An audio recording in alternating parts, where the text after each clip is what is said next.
Welcome to the For the Love of the Game podcast with your hosts, Jefferson Belfort and Brian Hernandez. This is episode 49, the NBA trade deadline special.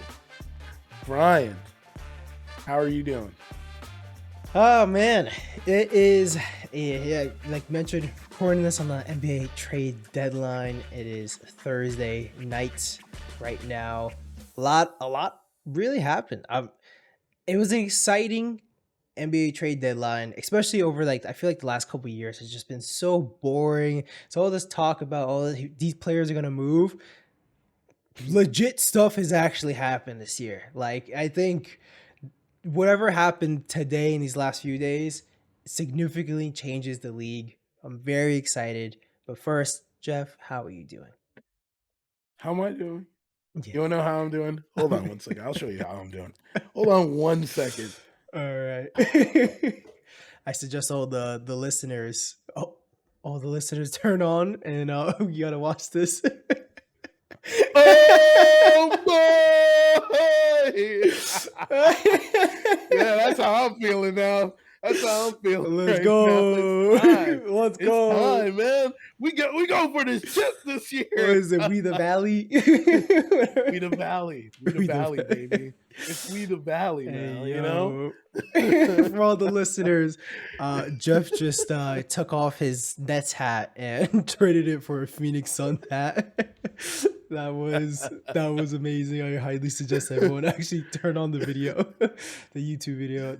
Oh my god, Jeff, tell me more. In all seriousness, I'm happy for KD. He gets what he wants. It sucks as a Nets fan, having to go through this again. But we're in a better place than we were the last time this happened. So I am not too upset. We'll definitely talk about it a little bit more Mhm. as we go through these trades. But um, to Kyrie Irving, please stop being delusional. To Kevin Durant, go do your thing, try to get that chip this year, we the Valley. And then to the Nets, please, finally embrace the rebuild. Don't cheat it. And Don't that's all cheat. how I feel today. All right, I like that a lot. I liked how I like these transitions. I know last year when everything was happening, you're like Miami Heat fan now and all that, and now now it's officially happened. Phoenix here. It's definitely a joke. I'm always gonna Yeah, be yeah, a Nets fan through and through. You obviously see me through the worst, Brian. So yeah. you Hmm. honestly know that that's always gonna be a part of me. but, Yeah. As much as we but want to these switch, we definitely can't. Exactly. These do add a little levity to the moment, to Yeah. joke about it.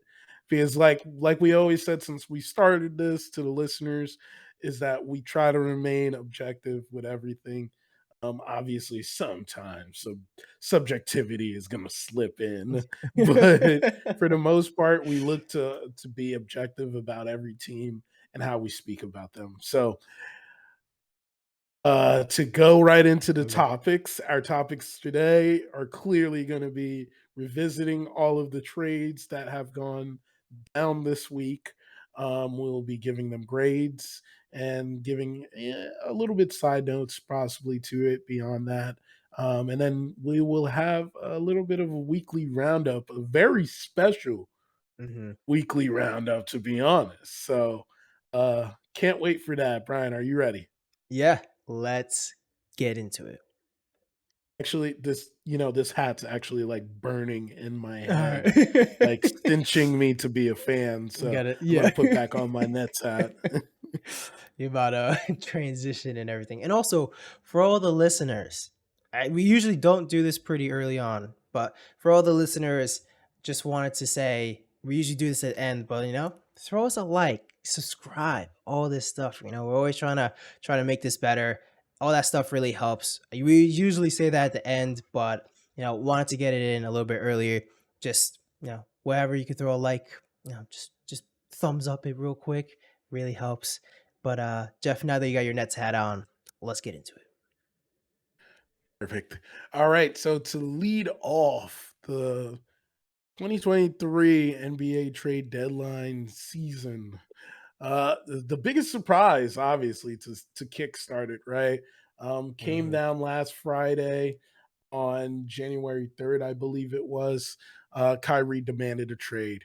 Guess what? 2 days later, Kyrie Irving got his demand, and he got traded to the Dallas Mavericks. The Mavericks wind up receiving Kyrie Irving and Markieff Morris, while the Nets turned back and received Spencer Dinwiddie, Dorian Finney-Smith, 2027 and 2029 second round pick, and then an unprotected 2029 first round pick. Brian, what is your grade for this trade for both teams here? So, I think so for the Nets, I think this is a solid. I think this is a solid B plus. I think it's a pretty good Mhm. trade for Kyrie. I think at the end of the day, which we can of course go into more later. It seemed like this kind of trade was thought to more bolster the roster for Kevin Durant. You know, in the scenario that Kevin Durant was going to stay on the Nets. That's what this is more about. At the end of the day, though, the reason why I actually want to give this a B plus is mainly because you got some really good pieces back. Like Spencer Dinwiddie, that's a solid starter. That's an NBA starter. You have some familiarity with them already. But he's played with a lot of these Nets guys, especially like Joe Harris and all that. But he's actually thrived with the Nets before in the past. Dorian Finney-Smith, amazing. Kind of defense guy. This is what you wanted. A lot of people would actually like this. Like if you want to flip a guy like that later in the future, that's pretty easy to do. And then you get a first round pick for Kyrie Irving to the 2029 first round pick. I know everyone's always talking about the Lakers, 2027 and 2029. I think this Dallas one is kind of on par with those. And the reason why I say that is more just because of what I'm about to get into with the Maverick side. I think in the Maverick side, this is like maybe a C plus B minus. This is a very it's a very risky move, and this is where this can easily all blow up. Actually, I don't see Kyrie Irving staying on the Dallas Mavericks. Just looking how the last 4 years were for the Nets and everything, and how just his entire NBA career has gone so far. You're gonna tell me that in the next 6 years, Kyrie Irving's still gonna be on the Nets, or not the Nets, on the Mavericks, and or the Mavericks were actually able to get a fair trade or a fair value for Kyrie Irving at that time. I just don't really see it. Most likely he's gonna go, and then eventually Luka. It seems like a ticking time bomb, even with a ticking time bomb, even with Kyrie Irving. I think that pick is super super valuable. But Jeff, please, as our Nets expert here, what are some of your uh, grades for this? I don't think any team deserves an A Mm-hmm. per se for Agreed. this trade, so I agree with you in that same sense. I will give. I think I give the Nets a B minus. Okay. I think I give the Nets a B minus just strictly because um, evaluation of like the situation.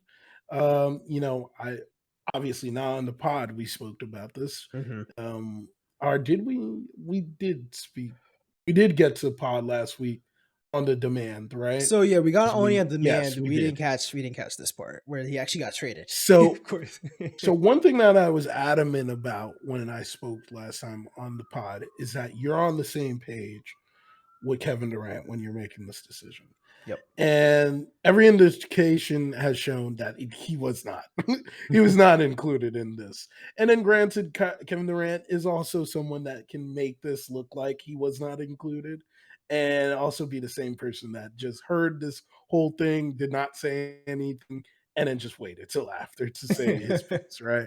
So there's that aspect that I do completely hear, but I just feel like the package that was put together does not speak to what they looked forward to doing. I think I would have pressed a little bit more to get even more draft compensation because I think that we're. I think I was adamant about this last time we spoke too. Is that I had a feeling it was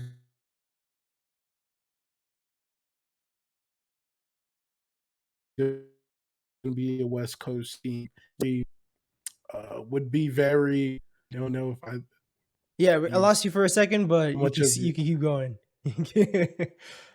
Okay, perfect. So yeah, these West Coast teams have been very um, are going to be the ones that I thought would be the most desperate to look for something to bolster their team as it's wide open, right?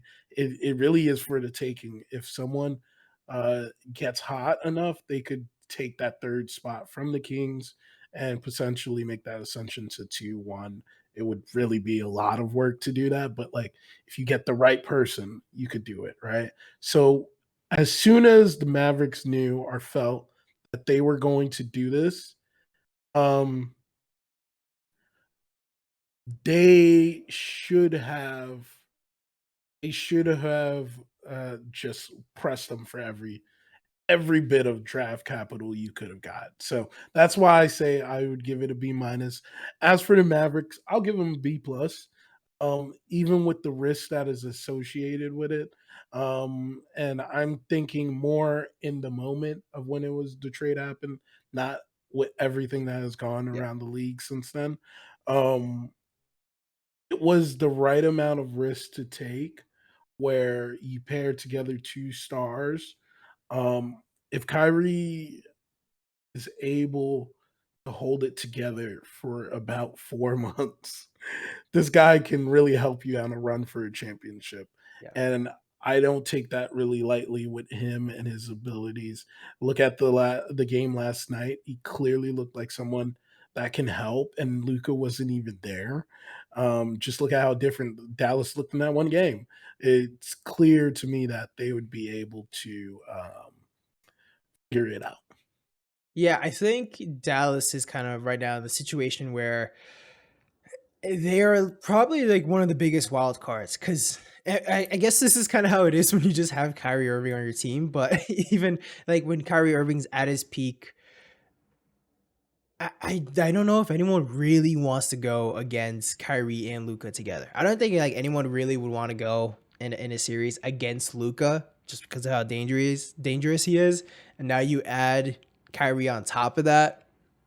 It is very scary. I mean, like you were talking about, just he can help realistically any team. He's done it for the Nets already. Like we saw how good he's been this year. I would actually give. So you mentioned that the Nets got you grade them a B minus. I would actually probably give them a little more credit just because if you think about this offseason when Kyrie actually demanded that trade, if you traded Kyrie Irving at that time at that moment, I don't think you get a package anywhere close to this. It's because he was even more of a wild card. He was just coming off of all the COVID stuff and vaccination and this and that. He seemed like even more of a hassle. And also like the production wise and everything wasn't as great as how just been this year. I don't think you get a package like this. And so I think that they actually sold at a pretty decent level for him, just even with the stuff that Kyrie's done this year, the suspension and all that. I don't think like you're not getting Donovan Mitchell type of value, even though like Kyrie Irving is the basketball player, but you can easily make your case that he's better than Donovan Mitchell. But I think this is pretty solid value.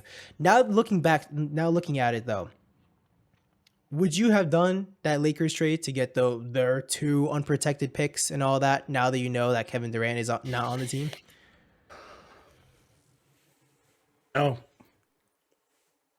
no, because I think that's still what that's why I say like is as we said, that 29 is going to be valuable, right? That Yeah. 29 is from the Dallas is valuable. I think that what Spencer Dinwiddie and Dorian Finney-Smith turns to be tradable pieces later on, and as the Nets figure out what they want to do, because they clearly are not pieces that you think are going to be here for the long run. Like, they clearly was assets that they wanted to accumulate so that when they have the choice or the chance to then package it for something else, if it so be draft picks to move up, they can move a Spencer Dinwiddie, they can move a Dorian, right? That's why I agree with that. Waiting on a 2027 and 2029 pick when we're in 2023 and we're not even halfway through 2023, like, man, bro, like, I can't justify that, bro. Like I really can't. And then just trying to justify it with Westbrook makes it even worse, man. Because Mhm. like at least you can insert these guys right now because the Nets aren't incentivized to lose. They are incentivized to win so that they don't give a favorable situation for the Rockets to decide to swap with them on certain years, right? Um this and I want to make this clear too is like I really don't think that this Rocket situation is the same as like the Celtics situation Yeah. because the Rockets, barring that they get Victor, have shown to be a very incompetent franchise, and watch this bite me in the butt once I say it now. But like, yeah, that's why I kind of feel a little bit more confident about those picks. The picks that are going to actually just outright go to them, okay, you lose those, but like you found ways to recuperate some type of compensation. And what I would say, I don't think um, Sean Marks will be the person making decisions on these picks at that time. But what I will say is for the picks that will be more closer to this time in the other trades, he will that has been his strength is being able to find guys in the back end of drafts and like these guys that everyone claims that the Nets should have held on to. The same guy you guys are getting mad about is the same guy that found all those picks. Yeah.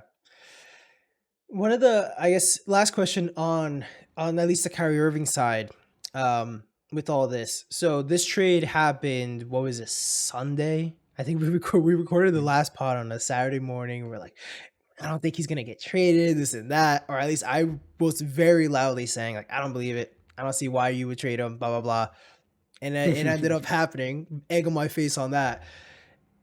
Since this happened pretty early before the trade deadline so that they can still make some more moves afterwards, would you actually would have preferred that they waited to actually trade Kyrie last minute so that you also didn't trade Kevin Durant in kind of situation? Or are you happy at least the way things turned out? Maybe it was always a plan. Um, I don't think there's anyone in the world that could convince themselves that they thought this was a good plan, or they thought this was the plan, or did you are like as a Nets fan that likes how this played out, right? You're more of relieved than anything because of all of the Kyrie drama, having to justify everything that that Kyrie's done in the last 4 years is really wild, honestly. And I was just sitting back and thinking about every single scandal it's been, or controversy is a better way to put it, over the years, warranted or not. Just think about that. 4 years of literally at least having one thing that comes up in a season is just almost ridiculous. Yeah. And I think that just comes to a head when I think about the whole Kyrie thing is that once the bandage was ripped, I was kind of okay with like even the thought of KD going too because of that. Because it was just like, you know what? Like reset it. Just reset the table. If he wants to go, I'm fine with it. If he wants to stay, I'm fine with it too. Yeah. That is fair. It is very crazy to see what's happened in these last couple of days. for the trade deadline. But yes, Kyrie Irving's a Maverick now. See how that turns out. I'm very intrigued. This is actually like all must watch like basketball. Like I feel like all these teams are like you gotta see how this Up the actually Nets. how yeah. Well, I think the Nets are interesting team now. We could talk more about like all the pieces that they got for KD, but Back to the like Twitter. They're saying yeah, on Twitter the 2018-19 yeah, vibes are back. I don't care about vibes, man. I care about championships. for sure. That's what I care about. Yeah. But next trade, fairly simple, Yeah. easy grade. This one is Kessler Edwards to the Kings. Nets got draft rights of David Machina. So it's It's a he's a French. draft rights guy. Like he's not even in the league right now. Got it. Yeah, Skipping he's upstairs. actually playing. He's playing out in France with Victor on the Word. same team, Metro 93, I think it's called, or something like that. But correct me if I'm wrong, if you know. But Kessler Edwards was moved with cast considerations.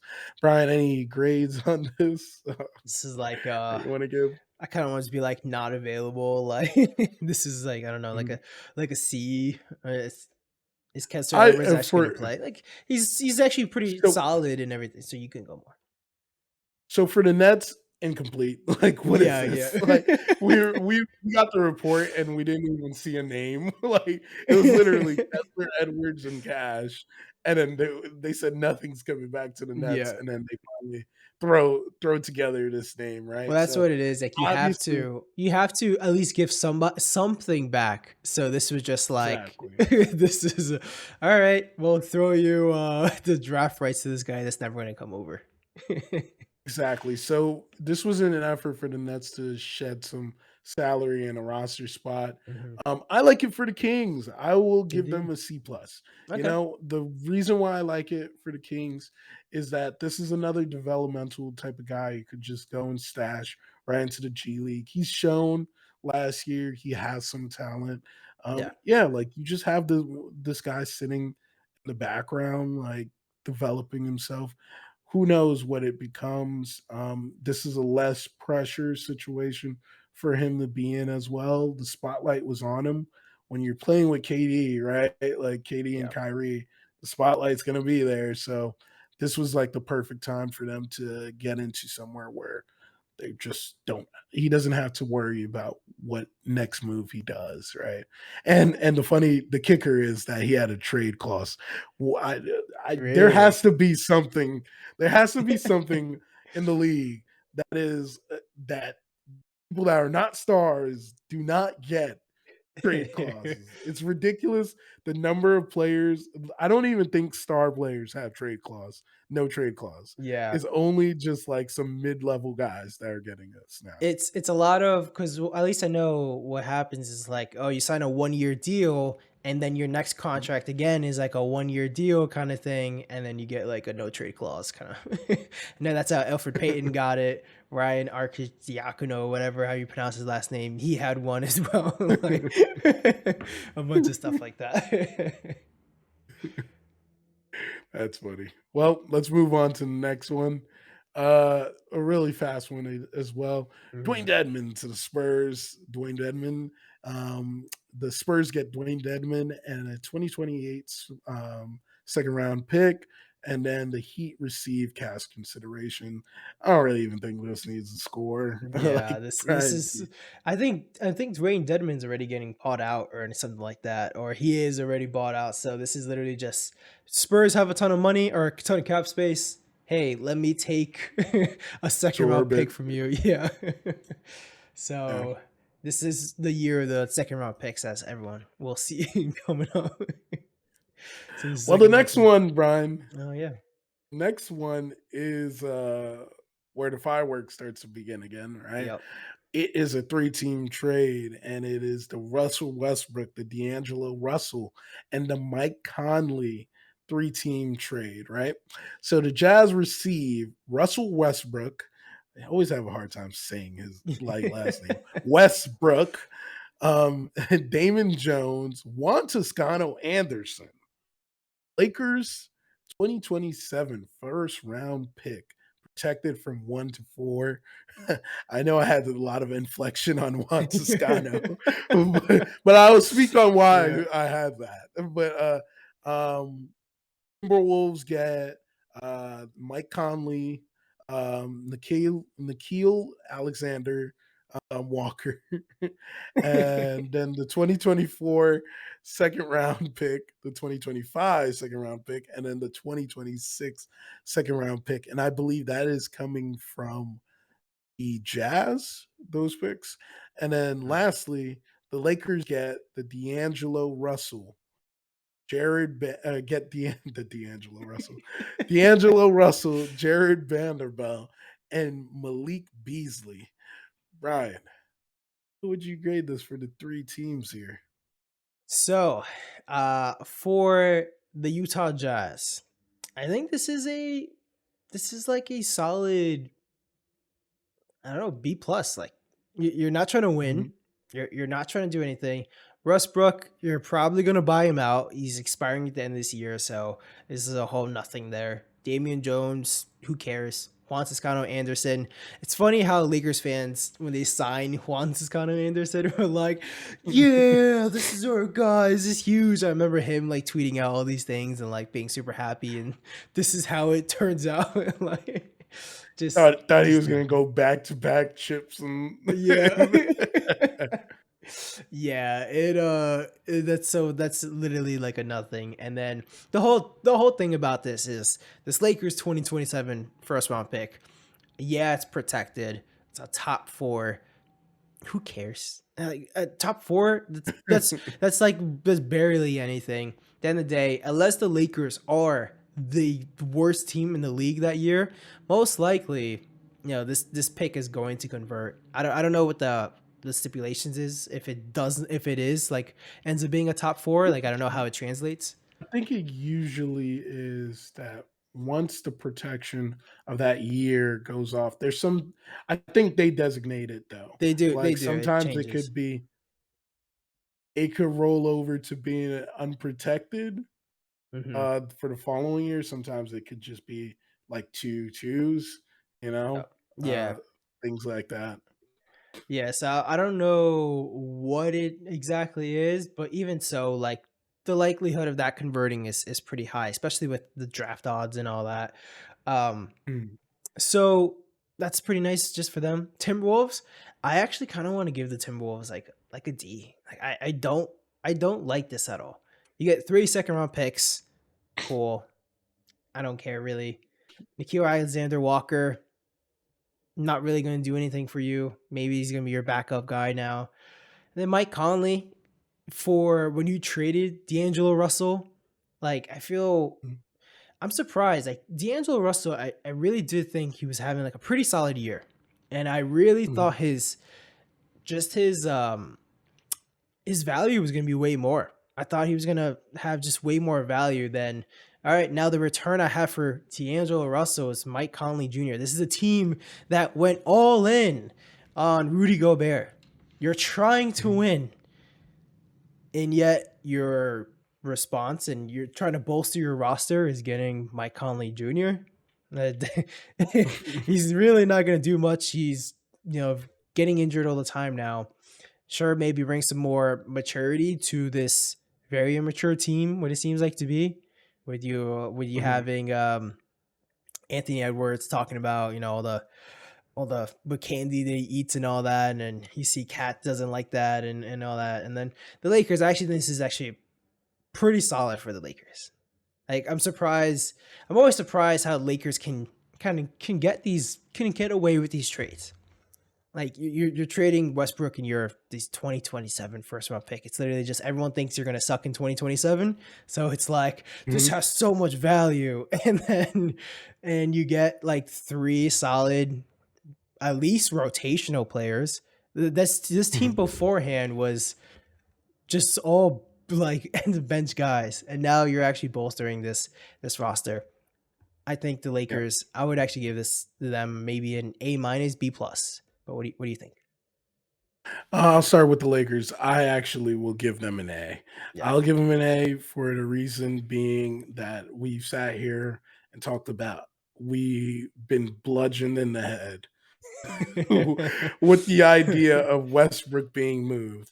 And like we know that like recently one of our friends of the pod spoke to us about trade value, and if we're taking all of the rules that was applied in the Ringers trade value, how would Westbrook be even someone that can be moved is the saddest part about this, right? Typically a guy in this situation is either a buyout candidate, or like, to put it in perspective, Westbrook makes more money this year than LeBron James makes this year in the league. That's So crazy. like, and to have that be one of the factors why this contract was one of the hardest things to move, because not only do you have to move the contract, you got to find enough pieces to match that Yeah. salary.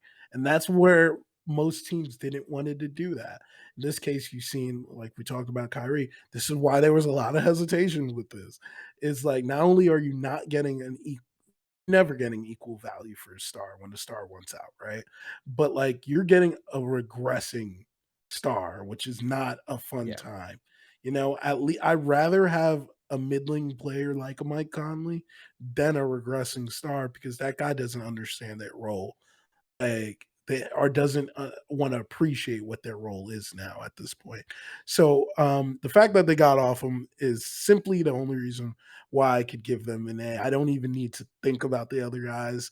Like if I think about the other guys, I might even just give them an A plus because they got rotational players, like you said, Yeah. that actually will play a part into this game. And they moved guys that when you turn on TNT, when you turn on ESPN, when you're watching on League Pass, you do not see Juan Toscano Anderson playing any games. You do not you see Damon Jones, but a little bit. But like it's still like these are guys that were getting no burns. So for them to do that, like you said, I don't know if Rob Palenka got something on some people in the league. That's how he gets some trades off. But like this is completely a good trade on his side. T Wolves, I agree 100%. I think I would go as far to say I'll give him a C minus. I give him a C minus because I think yes, they want to recuperate. It seemed like this was one of the best ways for them to recuperate some consider compensation from what they lost. They have a functional point guard, but I don't really even know if they needed that, right? And then Yeah. Niki, like what was he brought here for? Like just to pat the stats or Yeah. something? I guess Salary that's what filler. it was. Yeah, so I give him a C minus, and then the Jazz, I give the Jazz actually a B, man, a solid B because you know they're gonna get off of Westbrook's contract. They got another pick to throw into the chest. The thing is, they're just it doesn't matter when you have this much. All that matters is that you have this much. You know what I mean? Like it's not what the Yeah. actual value of that pick because you can move and offload these picks to wind up being something else if you choose to do that at some point. We saw that in the past with the Pelicans. Like it wouldn't be possible for them to move off AD and do what they did without having a stockpile of picks at their disposal to move. But now this is like beyond that, right? This is venturing on charting on Thunder levels of picks, right? And what I think is going to happen with the Thunder as we see Chet come back next season is they're going to start leveraging those picks. In the Oh yeah. same case, that's why I'm saying this pick does not matter to them. It just matters that they have it so that they could start leveraging it when they do have something put together. Yeah, for sure. The Westbrook thing, I think Westbrook's expiring this year. So that's where like I don't think his is as hard just to move. Like he's saying, it's hard to do a one-on-one kind of trade. So that's where you need this many Mhm. people in it. So for them, it's actually kind of maybe an asset in the sense of no one really has any cap space other than the Spurs. Other than the Spurs, no one has cap space. So next year, if people are trying to get off of some salary for some trades or anything like that, they're going to be looking at the Spurs. They're going to be looking at the Jazz, and so you can just accumulate even more picks. So it is interesting though so you mentioned like when I feel like when there's a few teams that are hoarding a bunch of picks kind of situation, the value of those picks just kind of go less and less. Like when the Thunder have when the Thunder have like 8 picks, first round picks to throw away or something like that, it's all right. What's trying to match that for anyone else is very hard, and you just keep throwing in more and more picks, and so it is interesting. I think this Lakers one is pretty solid, and so we'll see. But not bad for the Lakers. Somehow they always pull it off for trades. Yes, they do. I'm not laughing about anything you said, but I'm looking at our next trade, and I'm telling you Oh this yeah. now, Brian. There's no way I'm going to be able to say this guy's name. I know. I know. So as I say that, let me go right into that next trade. It is Josh Hart heading to the New York Knicks. The Knicks will be getting Josh Hart. Yeah. The Blazers. Maybe you've heard it You because gotta you're a try. Knicks fan. I do know. Like, but I do know. it's Cam Reddish, it's Sevi Malakulio, Malakolu, Luke, Malakaluk. No, it's not bad. It's like Mihailuk. That's what it is. It's Svi Mihailuk. Mihailuk. Yeah. Oh my God, that's the name right there. I'm not even gonna. You just said this guy's name, Yeah. and now because I just read that other name, it already threw me off. I can't even say this name. I know who you know. Just Ryan A is what I'm gonna call him now. And then you have a 2023 first round pick. I don't believe this is the Knicks pick, right?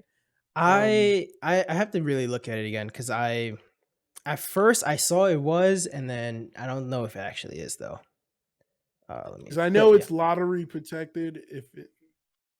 Okay, so yes, if it's almost like what I was saying is the stipulation you could decide to do after the fact. So if it doesn't make it, if it yeah. makes it into the lottery, they will convert it out to 4 second round picks. So So it is the Knicks pick this year. So essentially, if they miss the playoffs, this pick is not going to convert.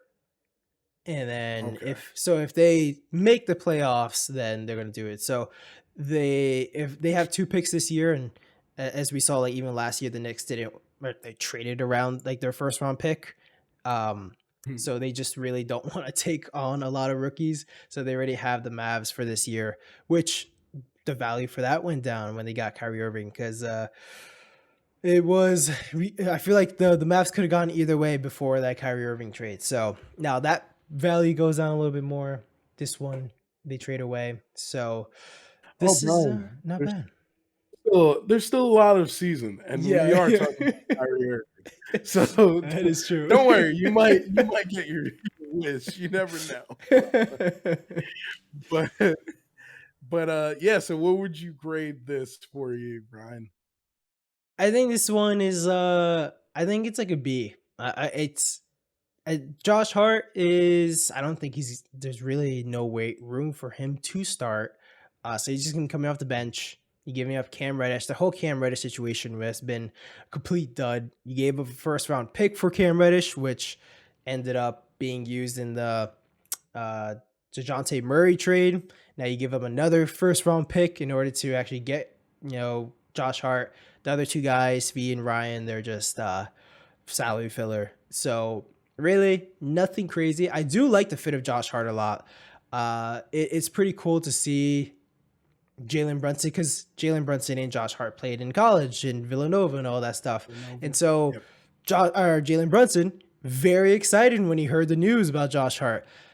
At the moment, though, I don't think he knew that Archie Diacono was actually going to be in that trade as well, which was also his Villanova teammate. So they thought they were getting all their Villanova teammates back, and so one of his best friends, Jalen Brunson's best friends, and Archie I fuck up his name, but I had it a couple times right, but there I just messed it up. But Archidiakono is Archie, what I yes, heard you there you say. go. Yes, yes. It's like it takes a lot of brain power to actually say his name. But yeah, I think it's pretty solid. I think it's nice. It's a good piece for them. It's what they need.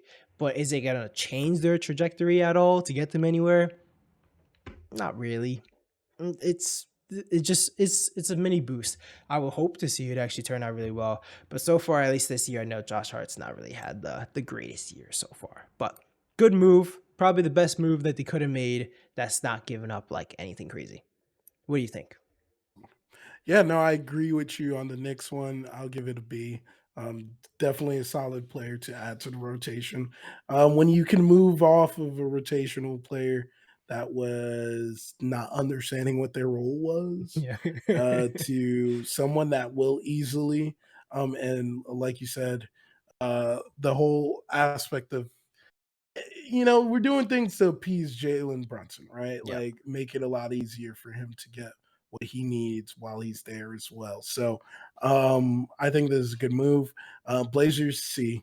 Yeah. It doesn't swing me one way or the other, so I just give it a C. What does this come of it? Exactly. That's why I give it a C. I think this is probably Cam Reddish's like last shot to really get some meaningful rotation minutes, if anything, if he's gonna get any rotation minutes there. But yeah, if it doesn't work out here, then he's just done. I would be interested to see if it works out because, as we always say, guy has a lot of talent, doesn't put it together every night, makes it hard to play him. But we'll see what happens. That leads us to the next trade, which is guess what? Jakob Portal is heading back to Toronto.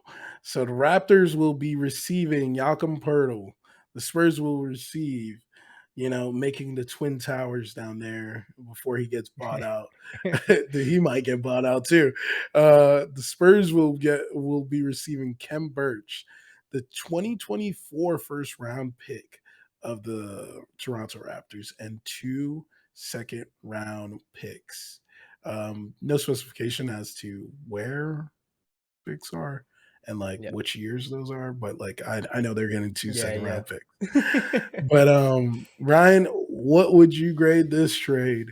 I think for the Raptors, it's these are a lot of like, is Jakob Poeltl really gonna fix anything for this team?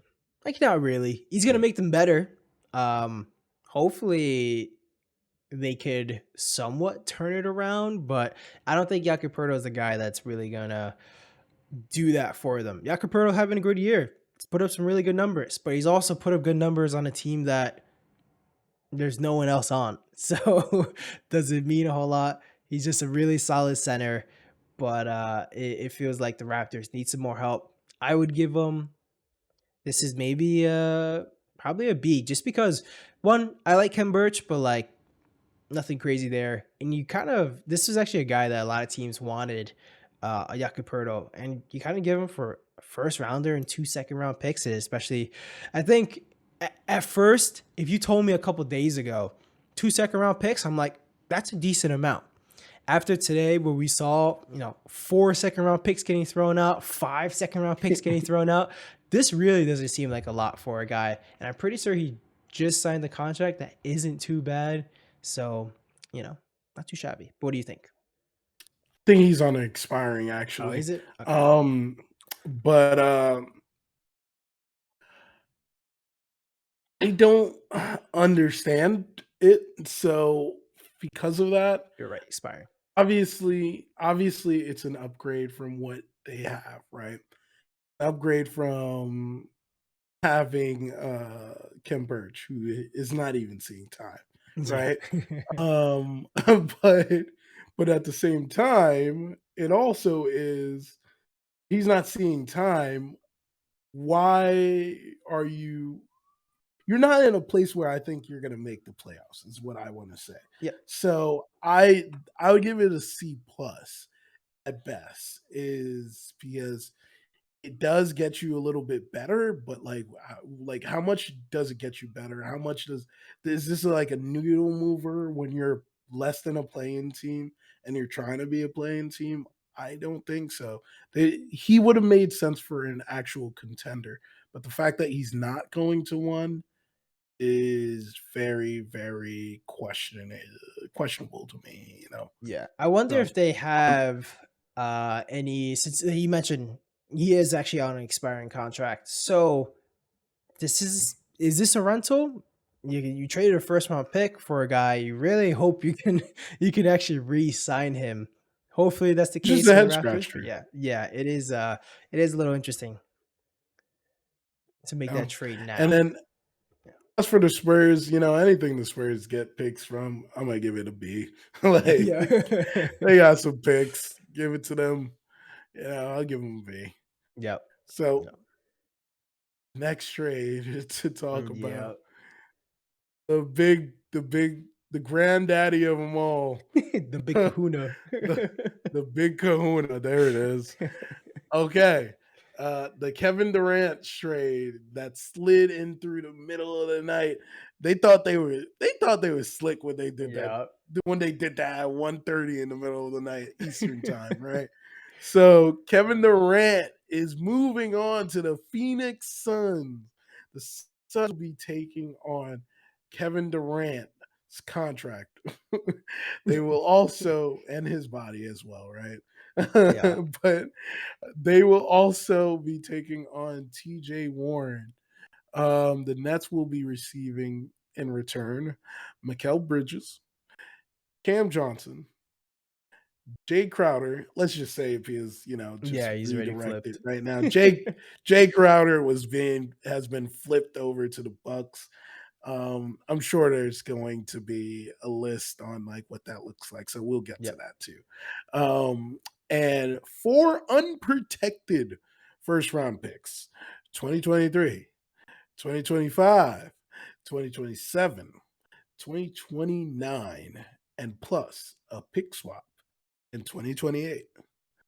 Brian, what grade do you give this? Where do I want to start? I think I'll start with. I think I'm gonna. So I'll start with the Suns. I think it is hard not to give this at least an A minus. And the reason why I say that is more just because of if you really, I mean, so this team, the Suns, we saw what they did a couple years ago. The team is kind of pretty much the same. They've only, maybe if anything, they've just kind of been getting a little bit worse over all this time. And now you can actually kind of turn this to getting one of the best players in the league. Now you mentioned Kevin Durant's body doesn't always hold up, and he gets his injuries and all that. But at the end of the day, if you kind of want to do like a Kawhi Leonard situation and do all this load management and all this stuff and just make sure he's available for the playoffs, you can easily do that. Still play your other guys, especially Devin Booker, and you're still going to have some decent seeding in the West. TJ Warren, nice piece and all that. Definitely not crazy. The main part that hurts in this, and I think there was a lot of talk about this even during the offseason of, do you give up Mikal Bridges in this trade and Cam Johnson and Jay Crowder and all these other picks? It definitely is a lot. But the fact that you can still keep at least, you keep Chris Paul and you keep Devin Booker, you give yourself a shot to win. Hopefully this actually changes the situation with DeAndre Ayton and kind of shows him like, hey, we can actually potentially win, and he steps it up a little bit. But I think that's very, very nice. I don't want to go too much longer. Mikal Bridges, love him for the Nets. I would give this. I give it I kind of want to. I don't know. Like I don't know if I can give it an A, to be honest, for the Nets. But I want to say a B plus because I really like it a lot. I like all the pieces you got. The only thing is though, you trade Kevin Durant and it's not like a legit young star or anything like that. Mikal Bridges is, I think, probably borderline there. 27. Yeah, yeah. Like Mikal Bridges is I think he's the highest level of the role player you could be. Kind of where I was thinking like Tyrese Halliburton was last year for the Kings, and now he's blown up. So definitely Mikal Bridges has that potential. Very Mm. fantastic on defense. Like Cam Johnson, started to break out, even though he's also a little bit older, but like it's not really that bad. Jay Crowder flipped them. A lot of picks. Love to see that. But you're the Nets expert. I wanna hear your thoughts. So I'll go with the Suns first. I hated this package during the summer. uh, there's a part of me that doesn't like the full package because you're trading Kevin Durant, and it's Yeah. just like anytime you hear that you're trading that guy, you're like, ugh. Anything, there's nothing Yeah. that you could send fair value that feels like when you're trading that guy, right? So, on the Suns' perspective, I'd say A+ for them. Not only did they get Kevin Okay. Durant, they got a guy Yeah. in TJ Warren that is inexpensive on an expiring contract that is outplaying what we expected him to play Mhm. this year. Kind of reminds me of like when Jeff Green was with the Nets two True. years ago and had an amazing season, right? Um, to add that to Kevin Durant trade is a sneaky little thing Very to sneaky. add on, and that's why I'll say it's an A+. Bumps it all the way to the A+ for me. As for the Nets, I'll give it a B+ as well. I'll give it that because people keep on saying 4 picks, but the Nets are actually getting 5 picks Yeah. technically in this Picks, situation, picks right? up. Because it's a pick swap. So you're recouping this draft capital, right? I think 2023, 2025 are ancillary picks, right? Yep. They are just picks to look in the back end of a draft and add on to your team. Hopefully they hit, maybe they don't, but who knows, right? So yeah, so 2027 and 2029 is when it becomes intriguing, right? You're looking at that's going to be 4 years from now, and thinking about like, I'm sorry, thinking about like what happened with the situation with the Nets when they moved these picks to the Rockets. No one could have foreseen that these picks would be this much of an issue for the Nets now, thinking about it for the future, right? Because that's 3 years ago, right? It was okay to mortgage your future because you thought you had a chance at the championship. Same thing is happening here for the Suns. They pretty much are riding on the idea that this will bring us a championship. Unless if you believe that he's going to stay there and be a lifer with Devin Booker, that's the only way I see these picks not becoming, uh, you know, lucrative. And then you also look at KD's not going to be playing in 2029. Neither is he going to be. No. I don't think he'll be here in 2027. Let's put it as that. He's a lot more injury prone than LeBron. Yep. But like he would be 40 at that point, right? So because he's 34 right now, that would be 6 years from now. Yep. So yeah, he would be 40. He's more injury prone than LeBron. I don't see him wanting to play that long, right? Or maybe he figures it out and he plays that long, but maybe he's just not there anymore, right? So that and then it's guaranteed that Chris Paul's not going to be there. Yeah. Like those make me think that these back end picks will be so pivotal and so important for the Nets' future than these first two. So that's why I'll give it a B+. The guys that you get back, if it's not working out with Mikel and Cam, like could always move him. I think Cam is a restricted free agent this at the end of this year. So you could sign him again and then try to move him before the trade deadline next year if you're not feeling what you're getting out of him. But Mikal Bridges, I think that's a piece you want to kind of build around. I think that in this opportunity to kind of grow out his game, play a little bit more freely, we'll see a different side of his game. We saw that a little bit in the Yeah, we games did. that uh you know Booker was out and CP3 was out. You saw him hold his own. So I agree. He may have a bigger role and it will look good on the Nets. He's somebody that you're happy to bet on because every year he's added a little piece to his game that's gotten him significantly better. And this guy, Exactly. he doesn't do anything wrong. And at the end of the day, he's only going to help your team. I saw it was pretty interesting. Or before this, I was listening to Woj talk about trade deadline stuff and everything, and he mentioned of like you hear like OG Anunoby, he didn't get moved or anything. Definitely there were some offers for like 3 first round picks for someone like OG Anunoby. For Mikal Bridges, Mhm. apparently the Nets had offers for 4 first round picks just for Mikal Bridges. Like teams really, really wanted Mikal Bridges. And so he's very valuable player to have. When we talk about like defenders, he's actually a blue chip defender. Yep. Like someone mentioned this earlier today on Twitter, and I didn't think about it till now. Is very well Nick Claxton may become like a runner up for the defensive player of the year. You're looking at the Nets potentially having 3 of the last the last defensive player of the years, right? You Mhm. have now Mikal Bridges, you have Ben Simmons, Benjamin Simmons, Benjamin Simmons,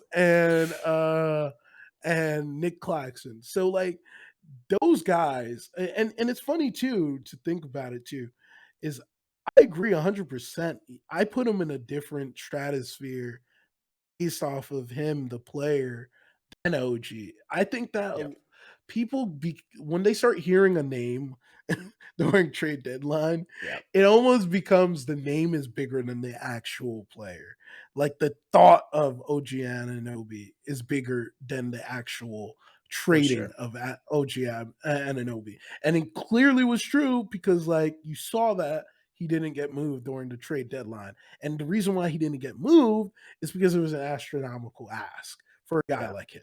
I think that his market, probably 1, probably 2, was the right market, maybe get a solid player with that as well, is what you could get for OG.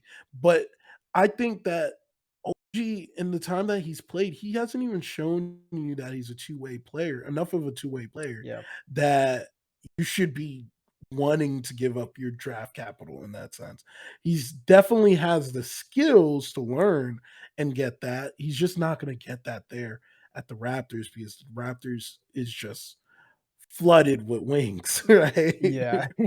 So you he's rather not getting the opportunity. you rather give the opportunity to Scotty and Pascal. Like those are the guys that are going to take most of the minutes. And yeah, you can play all 3 of them together, but at the end of the day, that's not ideal for really any of them. So so that's where I really it feels like a mistake. I feel like this was exactly what you're talking about, just hearing his name all the time.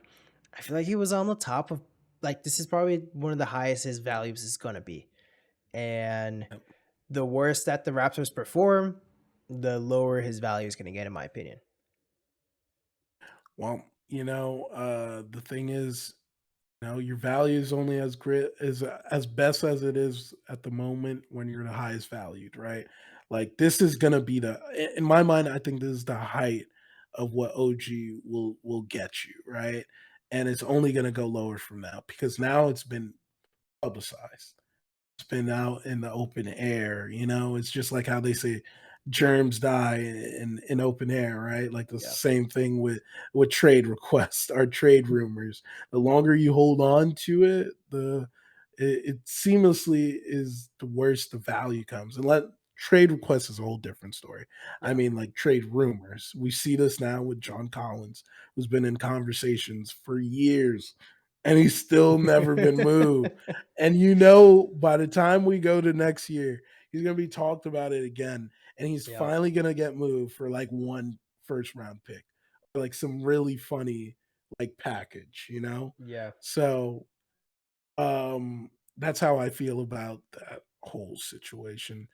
I'm just happy, man, to say that like the Nets resetted. The reason why I'm happy to say that is like one thing that I think the Nets could have benefit from in a lot of these years is just like going the traditional route of just like truly rebuilding, right? And like retooling works, like you've seen them retooled, but think there's always has to be an aspect of retooling. But the fact is, when you're retooling, it's best when you have someone else's picks.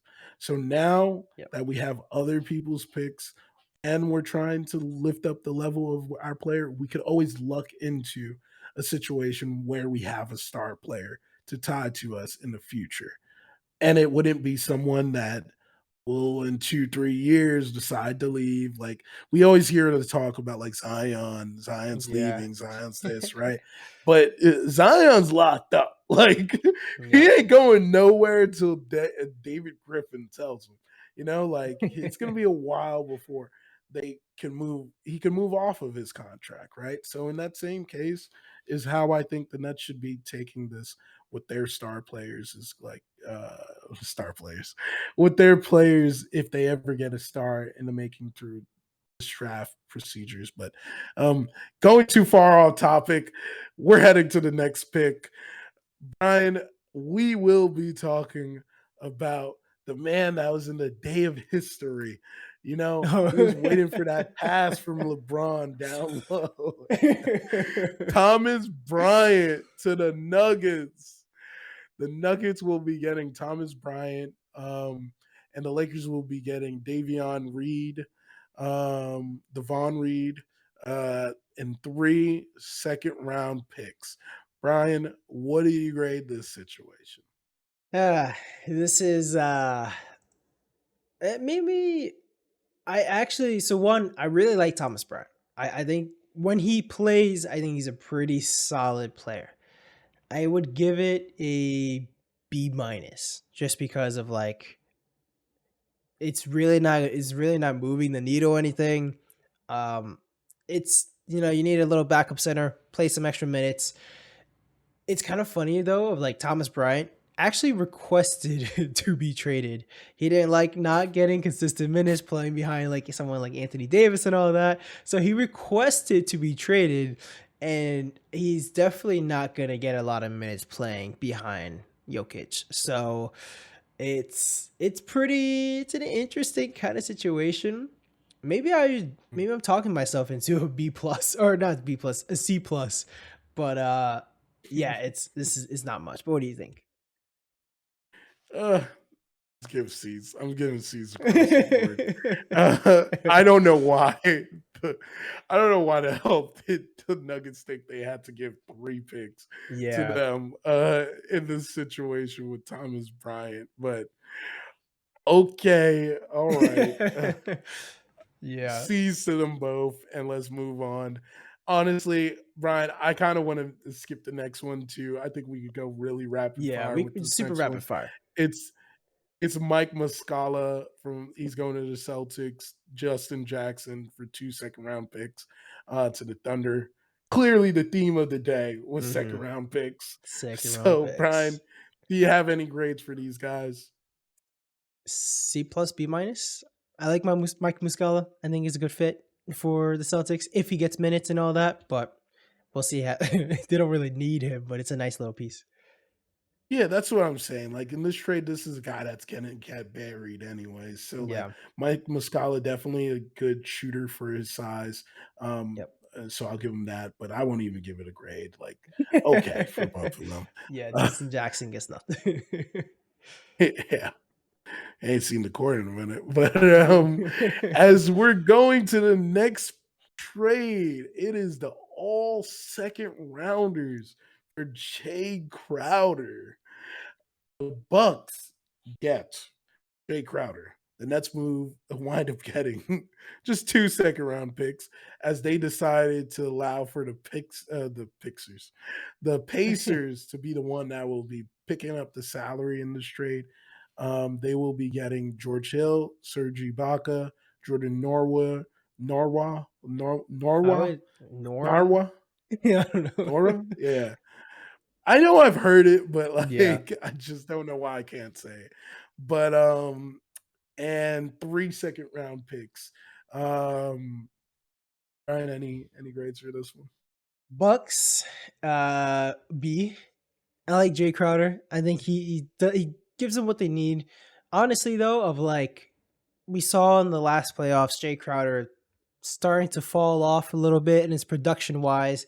There's a reason why Phoenix has been wanting to put Cam Johnson in that slot instead of Jay Crowder, and now they lost both of them. But uh, I feel like the Bucks kind of always get like these kind of older guys that are about to finish their career anytime soon. So Mm. B, he's nice. See if he actually helps him. Doesn't really need to do too much. Nets, 2 second-round picks. Cool. You weren't gonna play Jay Crowder anyway, so might as well get a little Or something. he wasn't gonna want to play with you. Yeah, yeah. Well, that's the thing. He was gonna be again behind Cam Johnson, like, so that's where. That's hilarious, honestly. So exactly, he didn't want to be in the same team as Cam Johnson, and now he was Got about to be traded for with a him. second. Yeah, so there's that. I actually think this is pretty nice for the Pacers of like a team that's not trying to win. They're waiving or they're gonna buy out whatever it is for Serge Ibaka and George Hill, I believe. Jordan Nwora, I think that's pretty solid. We've seen a couple times when the Bucks had nobody. When the Bucks had nobody playing, this guy was putting up 30 points like pretty consistently, like actually playing pretty nice. It's gonna be hard to actually get any playing time behind. You got Halliburton there, you have Ben Mathurin, Buddy Hield, you got a bunch of just guards. It's gonna be a little tough for him. And then they also pick up the 3 second-round picks. Nice for the Pacers. It's just kind of like I think everyone kind of wins in this trade. But what do you think? I think I think I agree. E for the Bucks. That's C doesn't move me in any Yeah, way. it doesn't do much. Pacers, give it a C plus just because they get to test out another player, right? And then they Yeah. get those 3 picks if they use them right? So moving on to the next trade, three-way trade for Matisse Thybulle. Wait, hold up, thinking about this right now because obviously, we love trade deadline, but we work during trade deadline. Yeah. Did the other guy that requested trade on the Sixers wind up getting moving from I forgot his name. Who else requested a Fokun trade? Fokun Oh, Korkmaz? Yeah. Korkmaz.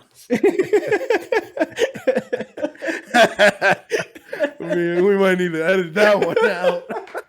Hey, you're trying to say his name. No, I don't think he did get traded.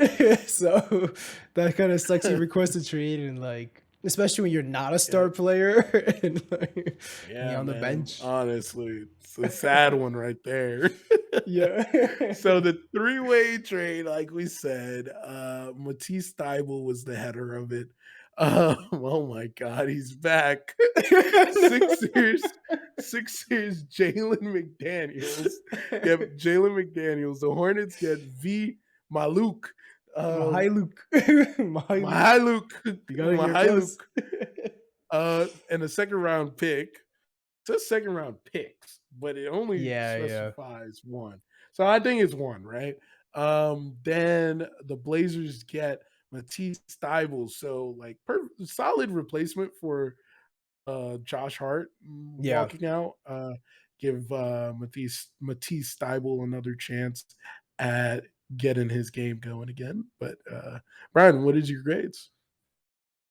So I'm gonna start with the Blazers. You're talking about Matisse. I like Matisse, and he's a very good defender. I love defenders in the NBA. Like that is my favorite thing to watch. You're but gonna love the almost Nets. yeah. But almost every time when you have, like, a really good defender that's just a specialist, can't score for the life of him, and that's exactly what Matisse Thybulle is, and like you're saying, you replace Josh Hart, who's a solid defender, definitely not as good as Matisse, but, like, I just don't know what the Blazers are doing. They're always confusing me. I don't think he's gonna do much. I would give it a C plus. Like I think it's nice, cool. Matisse is cool, but like, I wonder. I want to see if Matisse is gonna have like a vlog on YouTube now about some of this stuff because that guy's always It's he been actually a makes good YouTube videos. it's been a while since I've seen Yeah, like popping up on my YouTube, but yeah, I remember back in the day he was posting a lot. yeah, Especially, he got that big hype from the bubble when he yeah. was For the posting as bubble, well. yeah. So just for that, you know what? I'll give the Blazers a B. But no, I'm kidding. But no, I actually will give them probably a B minus. Mhm. Is the best place to put them. I think I choose B minus for them because, like you said, um, I think in the recuperating talent after you have one sent out, uh, this is a good guy to get back, right? In the sense of like you have two flyers now to go off of. You have a defensive specialist to test out, see how it fits for you, and then you have an offensive first specialist in Cam Reddish, shoot first type of guy, right? Yeah. And Cam Reddish to test out like how that fits for your team, right? So I like that, right, for them. Hornets, see what is this? Just second round picks, really. That's all it is. Just picks. Exactly. So Jalen McDaniel's actually been playing a little. Yeah. Uh, he's been playing decent this year. So I like that as a sneaky ad for the Sixers. I will give them a B minus as well. Yeah. It's And we nice move sneaky. forward. Yeah, we move forward, like I said. So um the next trade, there's been a lot of talk about this would maybe come down. Sadiq Bey to ATL trade. So Sadiq Bey is heading to the ATL, and then James Weissman is heading to D-Town. and, and Gary Payton the second, he's heading back. He's heading back to Golden State, the good old San Fran. Well, it's not really San Fran, but I mean, but yeah, I think actually there are arenas in San Fran again now, I though. thought so. Yeah. Yeah, because it was in Oakland before, and Yeah. then Yeah. now it's in Mm. Philly. But yep. And then the Blazers sneak their way into this, and get 5 second round picks. Yeah. Brian, what is your grades for this one?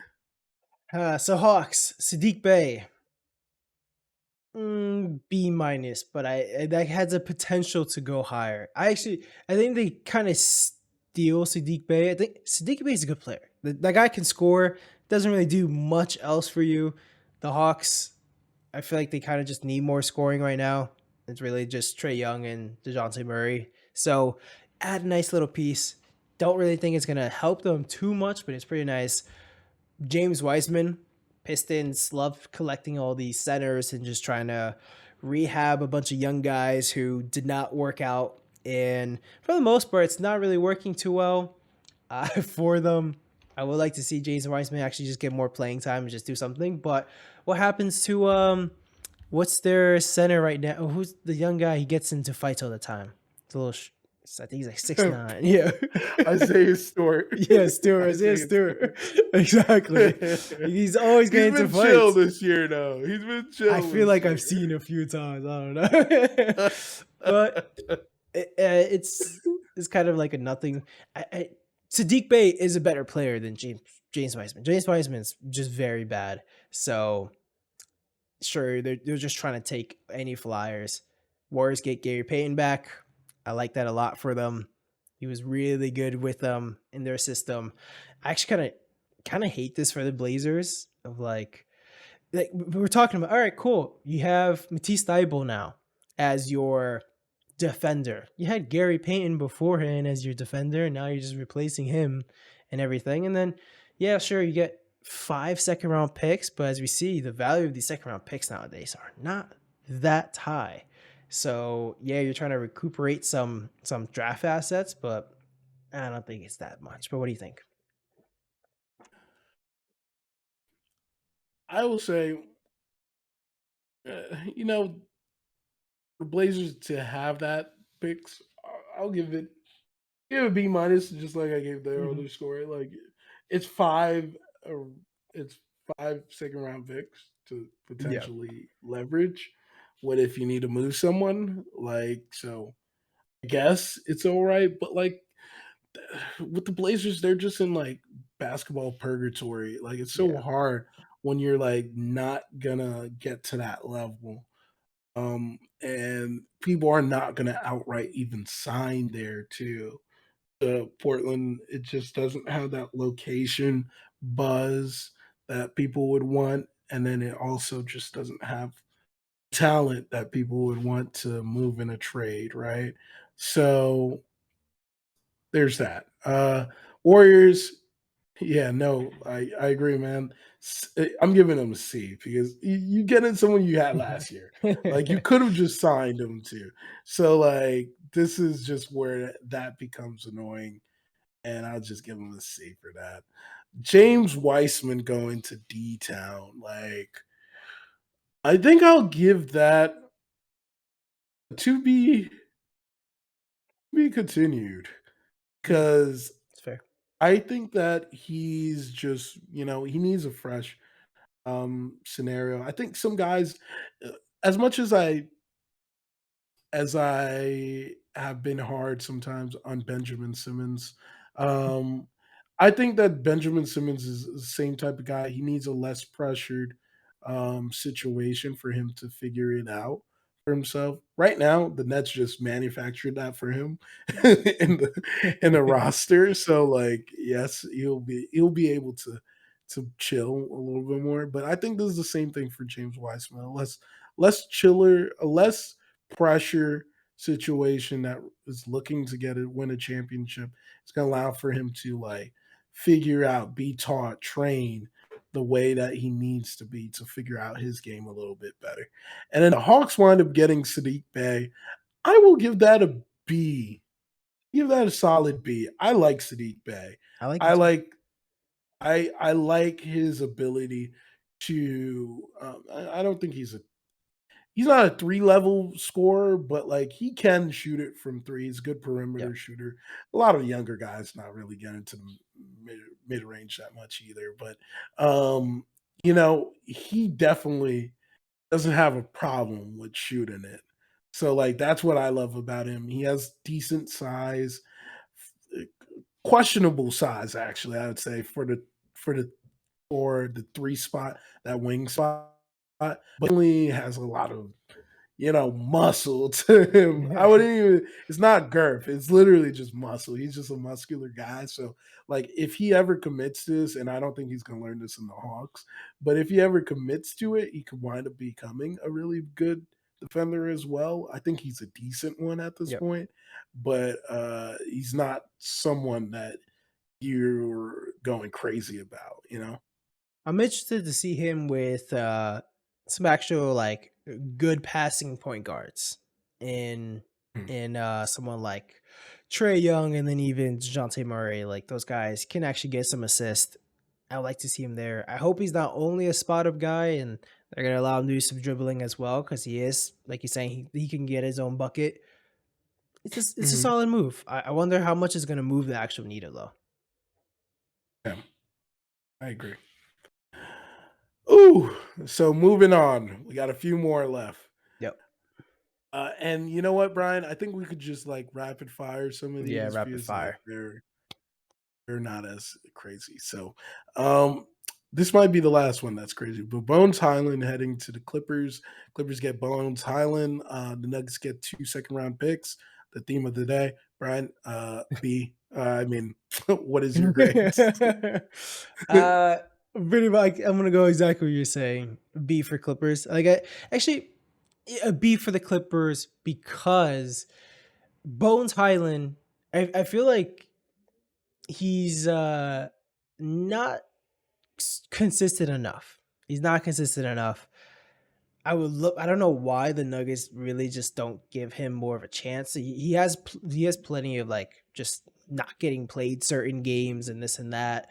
And then every once in a while he goes off and then you see him on Instagram and all this other stuff. So like I feel like his name is better than what he actually is. And maybe that's why you only see a 2 second round picks. I was very surprised to see like his value was only second round picks. Like there should have been more teams that actually tried to get someone like this. But he's gonna play a good he's gonna play the 6-man role for the Clippers. And it'd be cool to see. Need some extra scoring. I think a solid B, but this could actually have some pretty good high upside, in my opinion. Very low risk. What do you think? I give it an A minus for the Clippers. The reason why I give it a A minus for the Clippers is no one believed that we didn't when we heard Bones Highland was being moved. Yeah. I expect a player, I expect a pick, a solid pick, to be what got it. For it to be 2 second round picks shows to me that I don't even, and it's not because Bones Highland is an issue, a drama issue with Mm-hmm. him. He literally just can't not get time to play on the court with this team. So for you to move on for him for 2 picks, like that's on that side, I'll give the Nuggets a C. But for the Clippers, I'll give them an A minus because he will be a solid six Yeah. man for Clippers. You know it's Well, they almost have the yeah. the 6 man of the year and Norman Powell, but you know what I mean? Like Yeah, for they pretty sure. much they had 2 candidates before, so like Yeah. they could have another one. I think about how I feel that the Nuggets are so weird with their players.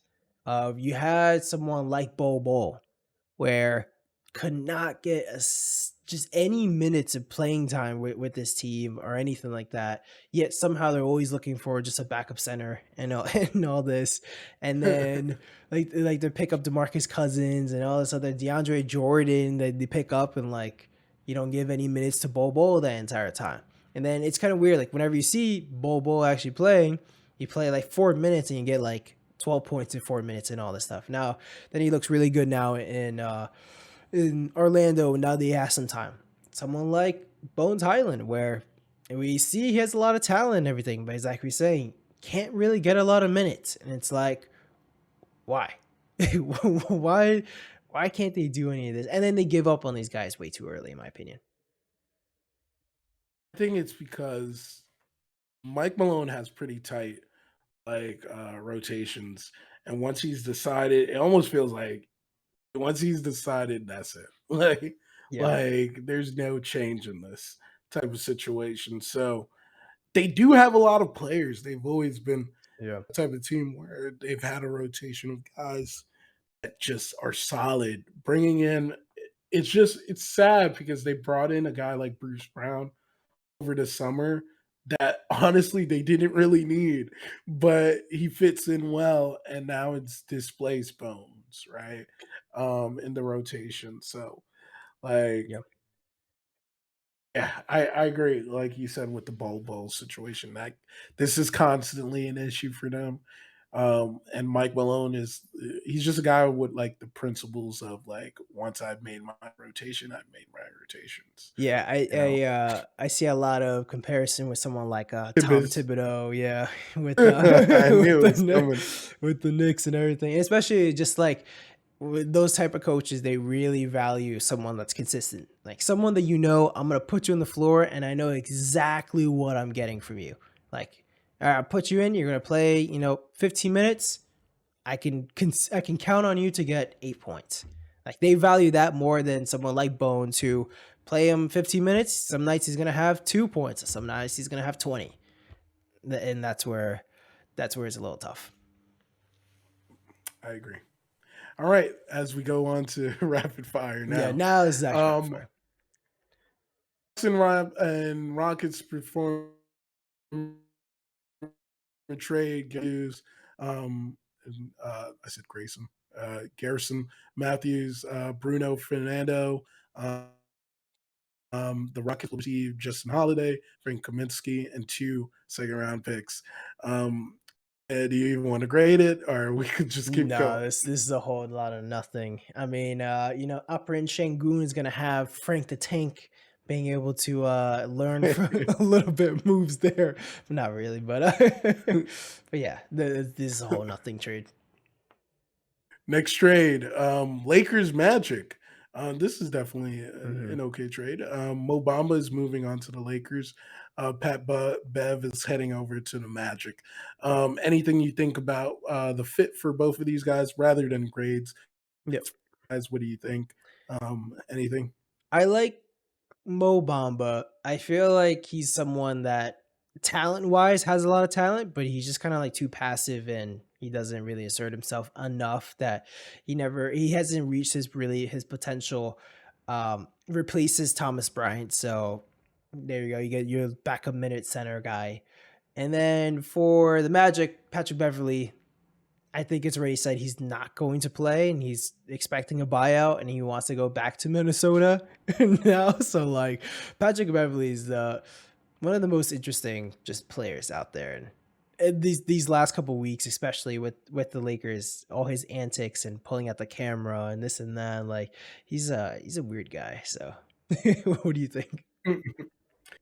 Well, he said that he was supposed to bring the Lakers to the playoffs. Yeah. Well, it looks like the trades that they made today, not because of him, but in spite of him, has helped them get closer to a playoff berth. For sure. So I'll give him that. Yeah, he did help Fit them. wise, yeah, he helped them a little bit. Mo Bamba, so if he's getting bought out, I'm not even going to talk about Pat Bev, right? Yeah. Mo Bamba, what interests me about the whole situation is that um, he's not seeing minutes at the over there with the he's not seeing minutes Wendell Carter, you got with the Paolo. Magics. Yeah. Yeah. He was just buried, right? There's a part of me that just feels like, how could I believe he's not gonna be buried while he's on Yeah. while he's on the Lakers? Because AD, well, if AD is hurt, I guess he'll get a few more minutes. But the same issues that Thomas Bryant had, and the same issues that kind of crept up about like why Mo Bamba felt the way he felt about being in Magic at this point is going to be the same thing with the Lakers. There's For nothing that sure. changed. Like, so I don't even know what to I don't even want to make a Yeah, this one's a fuss whole about lot of it. this It's, one's not much. yeah.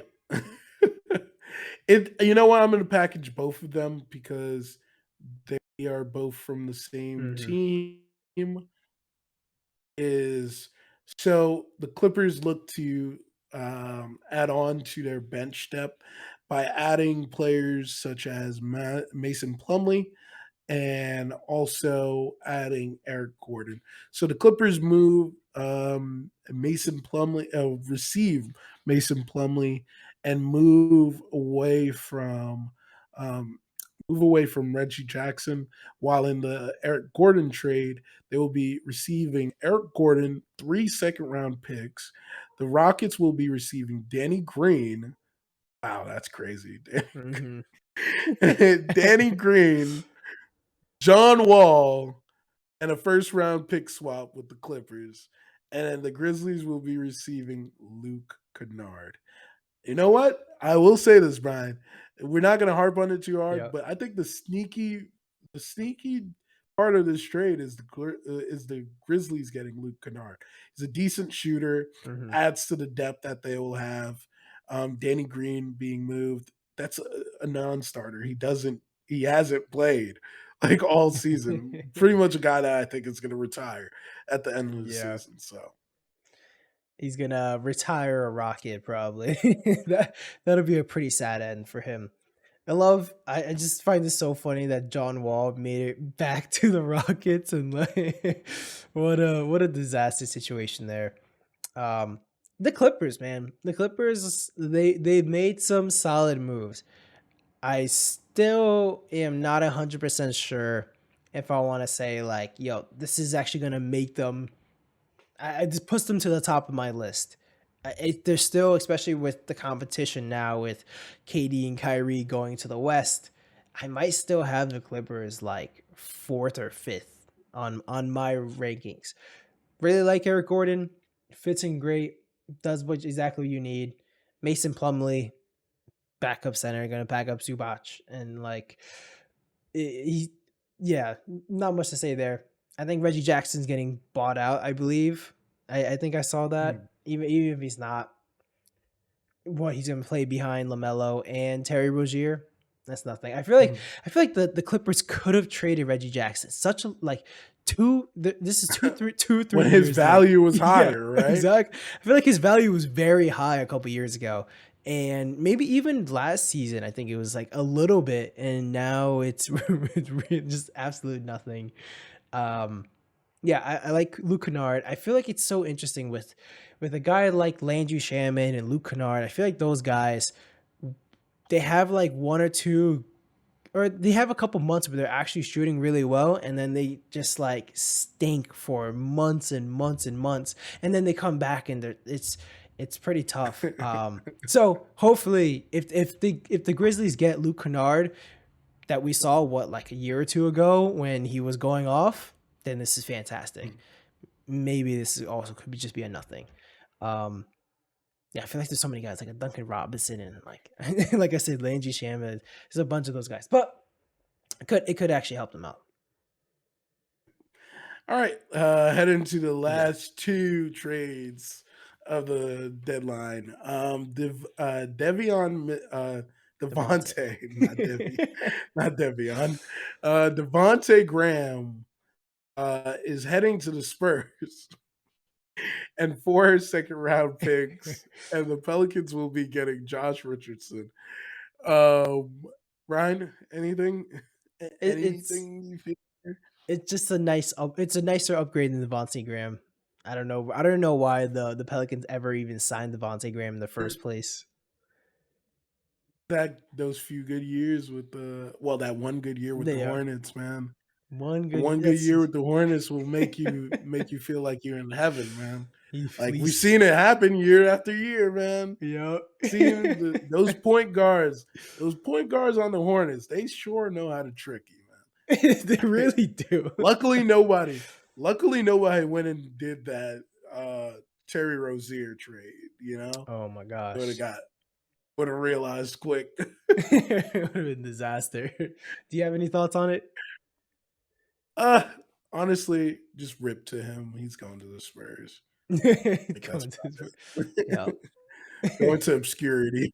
Like Yeah. that's what I always think about anybody that's heading to the Spurs or Yeah. like when you're just gonna go to a team that's not gonna do anything. I feel for you on that. Like, Mhm.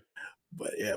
Last trade, Darius Beasley is heading to the Suns. Um, and the Thunder will be getting Dario Saric for and a second round pick. I don't know if this is the most second round picks that's been moved in a year. I think It that's might what I'll be. say for this is like I've never seen this much second round picks Yeah. being moved.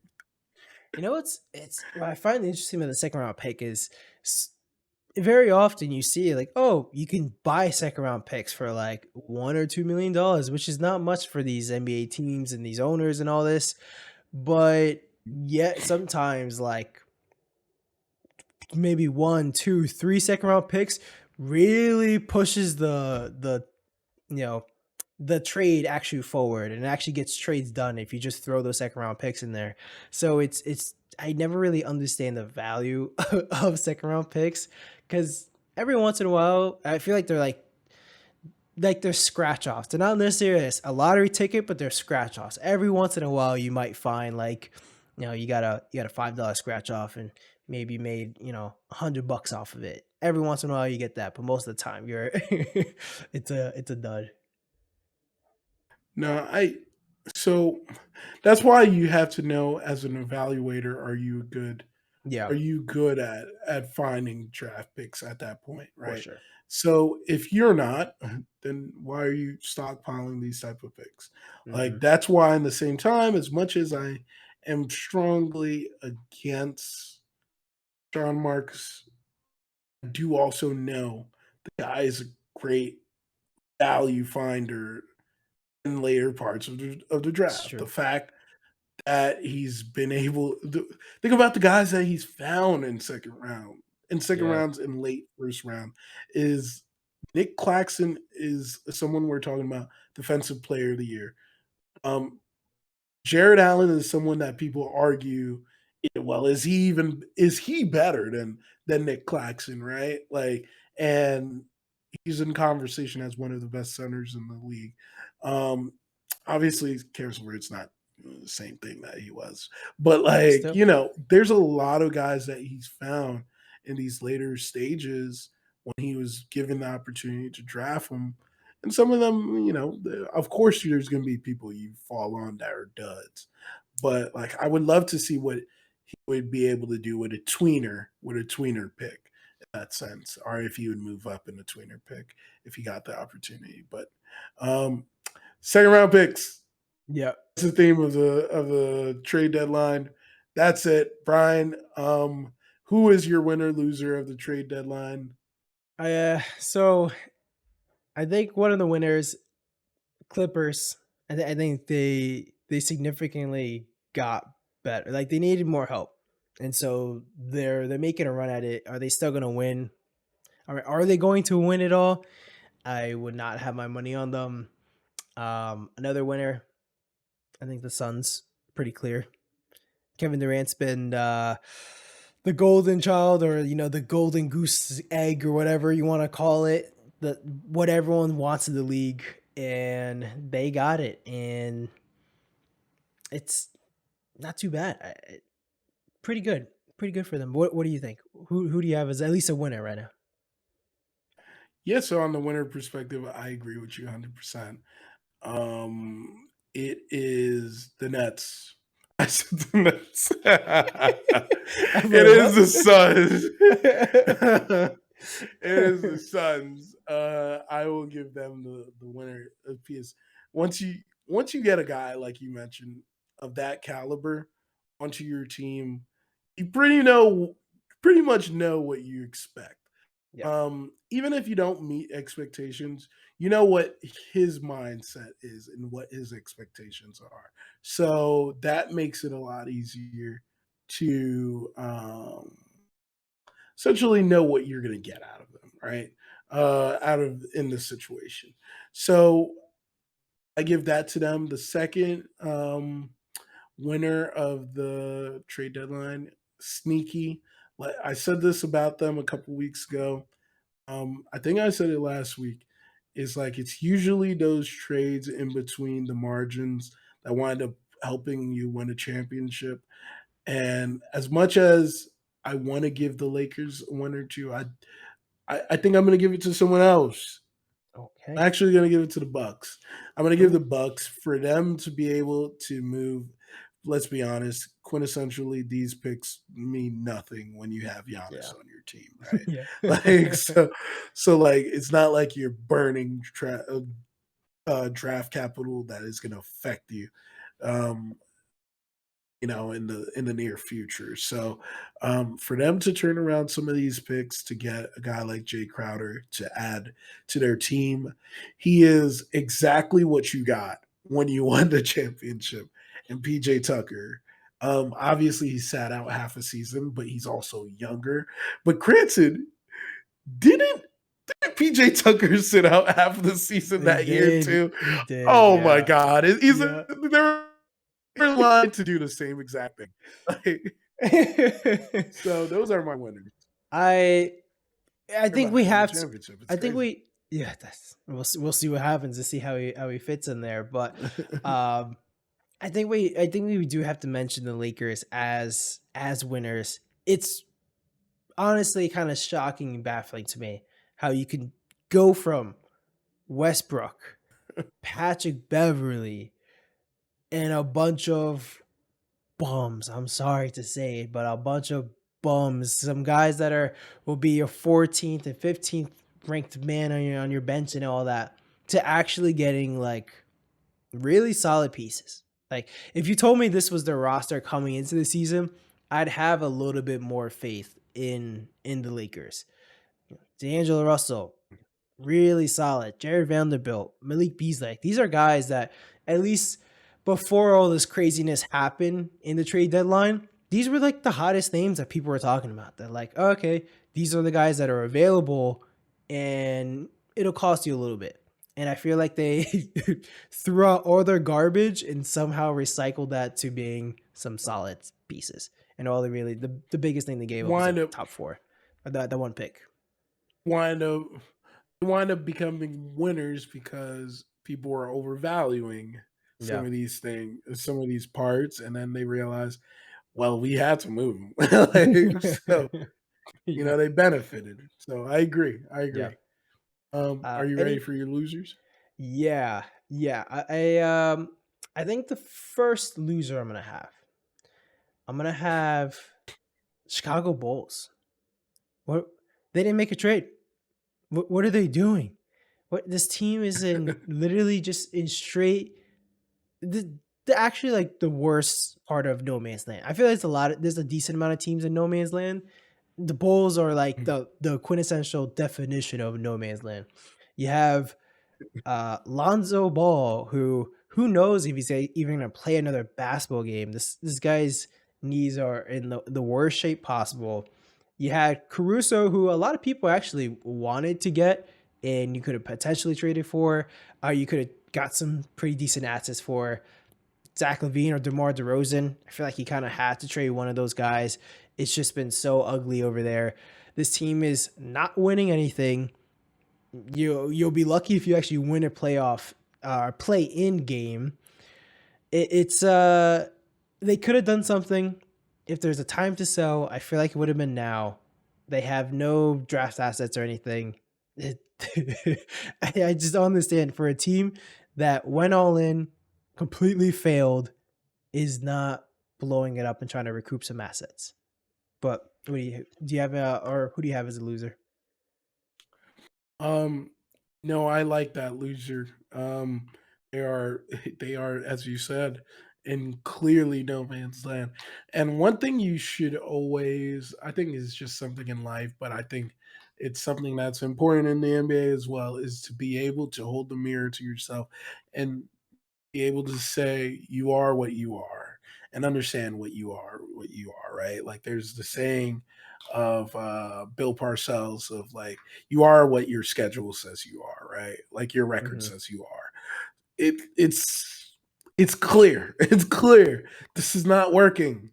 It's not working. I don't care about you integrate Lonzo back. What does it really change for this team, especially Yeah. after what you've seen in the league this year, right? Um, I think, yes, they should have been looking to move on from these guys as a, an expeditiously. They should have been doing it, right? So the fact that they didn't, I agree. They're definitely a loser. But my first loser of the day will be Raptors, who are in the same position, Ooh. because once again, looking yourself in the mirror, understanding what you are. They had an opportunity where they could converted a lot of what they have right now into potential steam to to truly, like, build upon what they have, right? Um when they had the Rosen and they had Lowry. I know it did take some time before they put the pieces together, and then they consistently were a playoff contender, right? I don't see that happening with the guys they have now, right? Pascal, I think he could still continue to ascend as a player, but beyond that, like, with Scotty, obviously, yes. Yeah. But beyond those two guys, like, I don't think they have the pieces right now to say I could see them start contending at any point, or like see someone like shoe in, because that's the only way they're going to do it.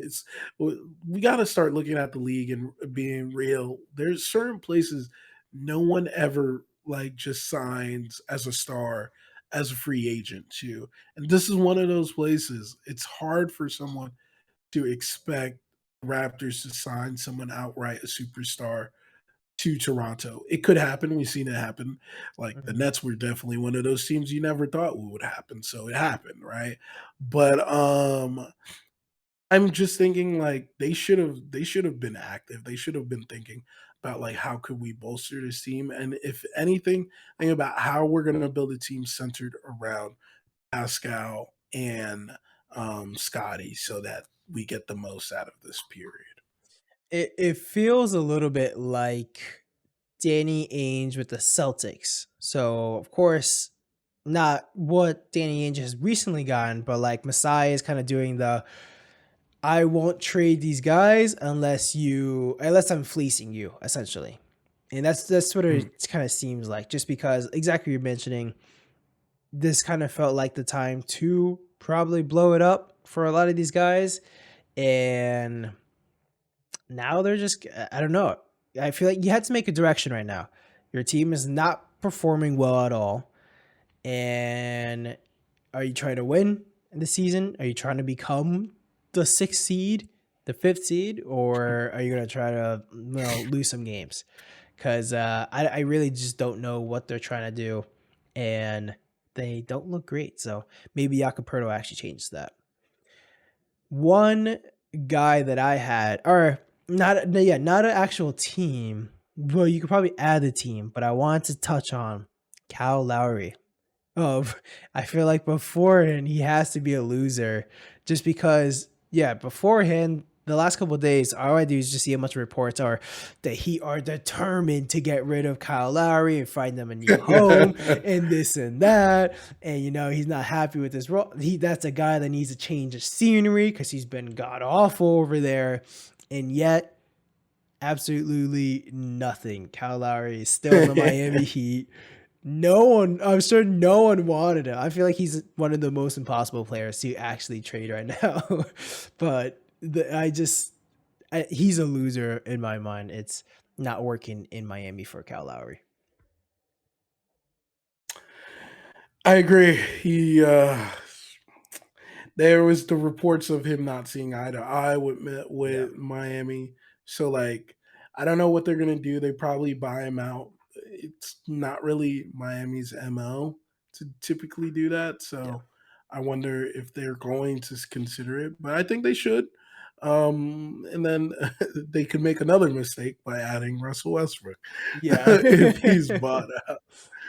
Oh, jeez. But I think, yeah, my last obviously loser, this is why it popped up so easily, is the Nets. In my mind, I think they're a loser. They're a loser not because of their return, they're a loser because how this unfolded, right? Like, the fact that you lost two superstars, you were in title contention this year, even if it was a facade of a title contention, right? You kind of want to see it through, right? And the fact that it had to break up in the middle of the season is clearly why I would be giving them a loser of this trade deadline, because not only did they do that, they also did not they also did not get a backup center, and they still have the Oh. issue that they had when they had a contender team. So it's been interesting. Not gonna lie, I did see turnover look over to my left a little bit, Mm. and I saw that the Nets actually pulled the W today. Nice. And Nice. they're going to, as people have been saying, be giving off the 2018-2019 vibes. Hopefully at some point that converts into solid guys that are looking to compete for championships rather than just guys scrapping it out. Yeah. The team exactly you mentioned. I think it's fair. I think it's only fair to put like Brooklyn as losers. You mentioned you got two superstars, did not work out. It's mind blowing to me of exactly say. I think 2 3 weeks ago, you get a bunch of people around the league and you ask them who, if you had to bet money right now, who's going to win the NBA championship. I think a lot of people, I think a majority of those people actually put the Brooklyn Nets just because of how good they were looking. Everything was firing on all cylinders. Jock Vaughn looked fantastic as the head coach. I think there was already talks about him becoming potentially the the coach of the year and all that. Now that's most likely all gone out of the window. The return, not horrible, not bad. You would love to have seen them get, like we were saying before, an actual superstar or like someone like Jalen Brown or something like that. At least close enough. That's a good young player like that. But as of right now, very solid pieces. Can't be mad. I guess you could be mad at how the last couple of years has turned out, but like you're saying, now you got some more fun basketball to watch, not championship basketball. And that's where it is at the end of the day. Not championship Please basketball, don't fun remind me, basketball. Brian. Hey, Please I've don't been in the remind fun basketball world for like 20 years, so it's not great. Oh man. All Do- right. I think that's it yes, we on are. that front. Yeah, we're 2 hours in. You want to touch on the real quickly the LeBron situation? Yeah, so LeBron on this past Tuesday against the Thunder finally has achieved the one of the most ultimate achievements in the NBA, the all-time scoring leader. Uh he is sitting at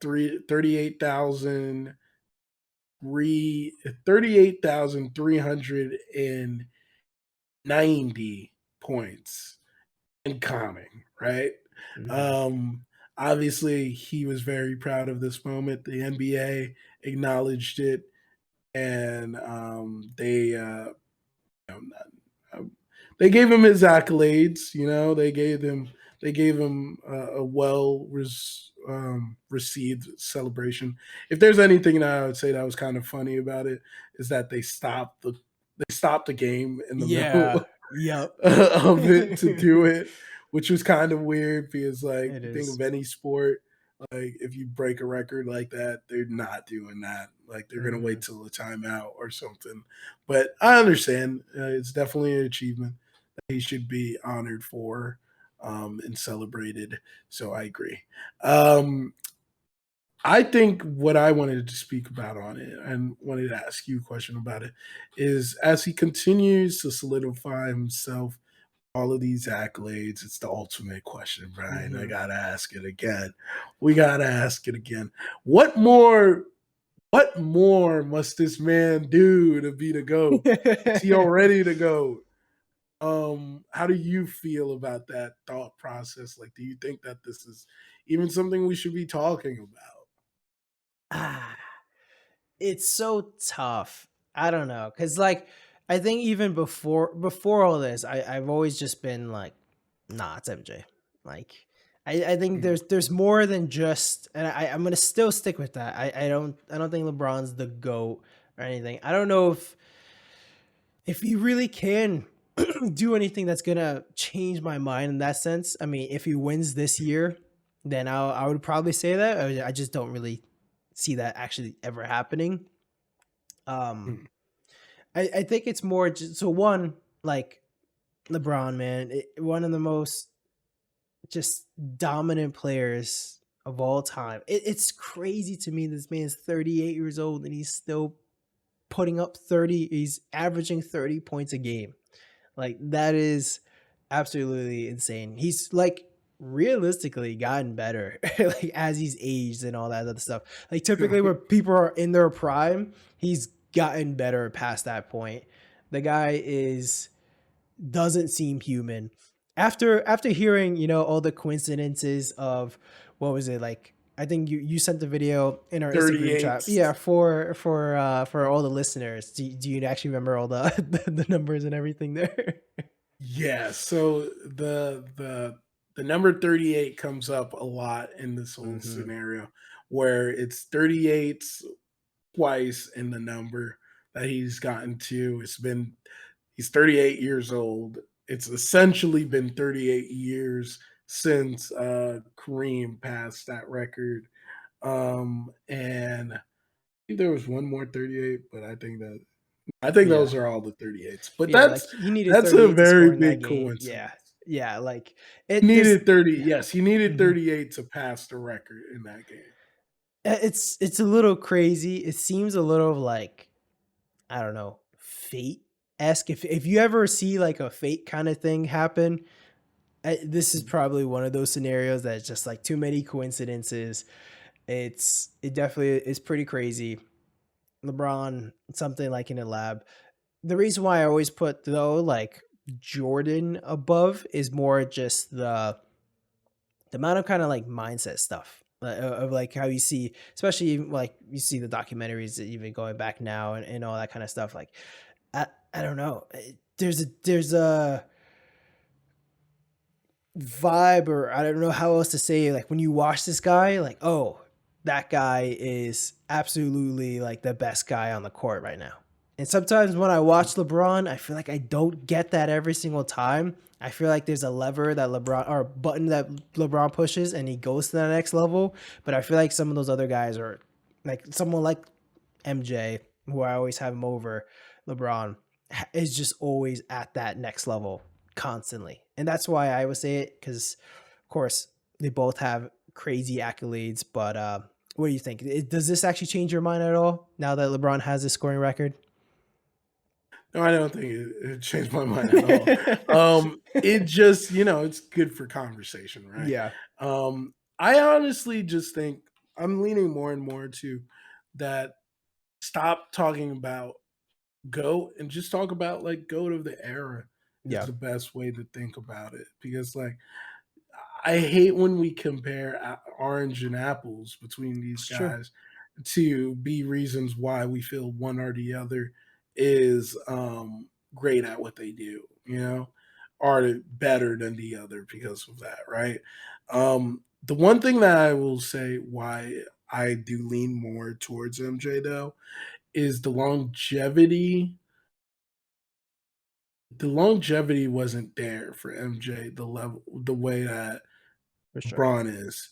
But yet there's still accolades that LeBron has not even superseded him in. And that's where it's always like you don't want to make that the only reason why you feel the way you feel. But like it's very, very the guy really does have like the storybook like career. Yep. Like for him to do what he did in 14 years in three different stints is completely insane. It's completely insane. And we will never hear a story like that. But in the same breath, we will never hear a story of a man playing 20 years in a row and having this type of longevity, just Yeah. truly being able to hit every part of the game perfectly. Obviously, he's won his championships. He's won All Star games MVPs. He's won league MVPs. He's the one thing that has eluded him is that Defensive Player of the Year. Some people Yeah. always want to bring up the year that they say Marc Gasol stole it from him, but like he just didn't get it. So Yep. but it's just I think we gotta appreciate him while he's here. Appreciate the stuff that he's been able to do in this league, and that's about it. But for Yep. me, it's still MJ. It's kind of funny of you always hear the conversation now too of the, like you mentioned about the eras kind of situation. And like if you Mm. ask kids nowadays, a lot of kids are like Steph Curry and this and that, and like it's it doesn't feel like it was as clear just because of the rise of Steph Curry and then the 3-point shots and all of that kind of stuff blowing up in LeBron's tenure, that it's not the full dominance that you think it will always be. I don't know if you I also agree. ever think about that too, the LeBron. I do agree. Yeah. Oh man, fun. I'm happy we were actually able to cover all these trades. It's a lot of stuff. I'm interested to see how everything actually ends up turning out at the end of the day. And like we had right now, like our initial grades. Let's see how this actually turns out for all these teams. right now, if you had to put money on an NBA championship, or who's going to win the NBA championship, who do you got?